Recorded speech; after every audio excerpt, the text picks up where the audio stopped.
হরি ওম। পরমারাধ্য গুরুদেব শ্রী শ্রী বাবামণির বাঙ্ময়ী মূর্তি অখণ্ড সংহিতা বা মহান চরিত্র গঠন আন্দোলনের সুমহান স্রষ্টা অখণ্ড মণ্ডলেশ্বর শ্রী শ্রীমৎ স্বামী স্বরূপানন্দ পরমহংসদেবের উপদেশ বাণী। চতুর্বিংশ খণ্ড হইতে পাঠ। ঠান্ডা কালীবাড়ি,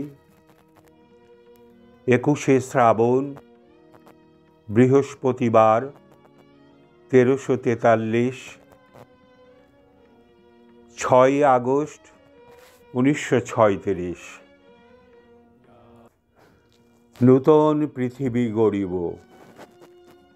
শ্রী শ্রী বাবামণি প্রাতের 5টা 40 ট্রেনে চাপিয়া ঠান্ডা কালীবাড়ি আসিয়াছেন।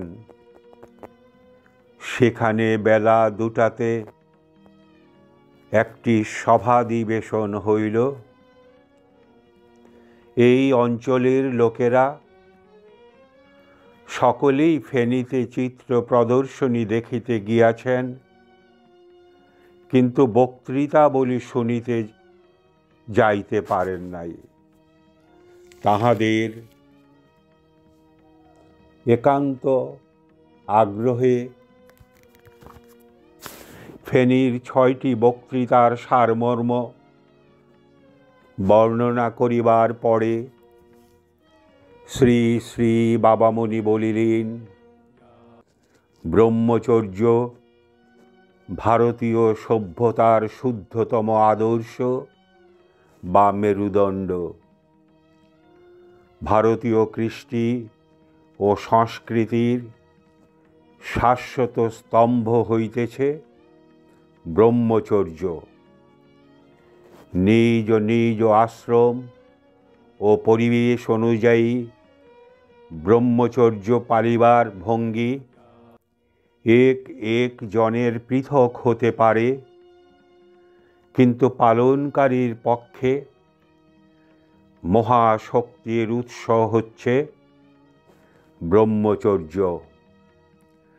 কায়িক সংযম, বাচিক সংযম, দৃষ্টি সংযম, শ্রুতি সংযম, মনঃসংযম প্রভৃতি সর্বপ্রকার সংযমই ব্রহ্মচর্যের উপাঙ্গ। নারীমাতৃর প্রতি মাতৃবুদ্ধি,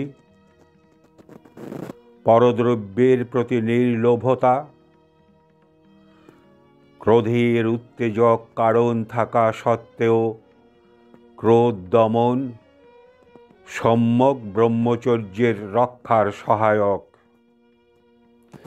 একটা মানুষও যদি ব্রহ্মচর্য পালন করবার চেষ্টা করে, তবে তার অজ্ঞাতসারে চতুর্দিকস্থ 10টা লোক ইচ্ছায় অনিচ্ছায় আপনা আপনি সেই মহদাদর্শের পানে আকৃষ্ট হবেই হবে।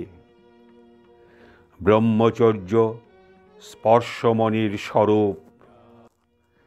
যার জীবনে যে অপূর্ণতাই থেকে থাকুক, সে যদি ব্রহ্মচর্যের প্রতি অকপট ভাবে অনুরাগী হবার চেষ্টা করে, তাহলে একদা তার শূন্য ভাণ্ডার নানা আধ্যাত্মিক সম্পদে ভরে উঠবেই উঠবে। ব্রহ্মচর্যের প্রতি অন্তরের অনুরাগী তার সব শূন্যতা দূর করে দেবে। নিয়ত ঈশ্বর স্মরণ ব্রহ্মচর্যের ধ্রুব নক্ষত্র।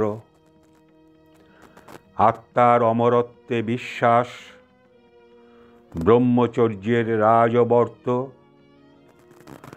নিজ শরীরের প্রতি অনুপরমাণুকে জগৎ কল্যাণার্থে বিনিয়োগের আমূল আগ্রহ, ব্রহ্মচর্য সাধনার প্রারম্ভ বেদী, শুধু ব্যক্তিগত হিত সাধনের জন্য নয়, শুধু নিজেরই উৎকর্ষটুকুর জন্য নয়, পরন্তু জগৎবাসী অগণিত নরনারীর পরম কুশলার্থে আত্মগঠনের আবেগ থেকে ব্রহ্মচর্য রুচির সার্থক সৃষ্টি। ব্রহ্মচর্য কথাটা ভারতের অতীতের এক কীর্তি, আর জগন্মঙ্গল সাধনার তত্ত্ববিদ্যা ভারতের অতীতের এক কৃষ্টি। সেই কীর্তিকে সেই কৃষ্টির সাথে সংযুক্ত করে নূতন করে আমরা পৃথিবী গড়িব, এইটাই আমাদের সাধনা হোক। হরি ওম।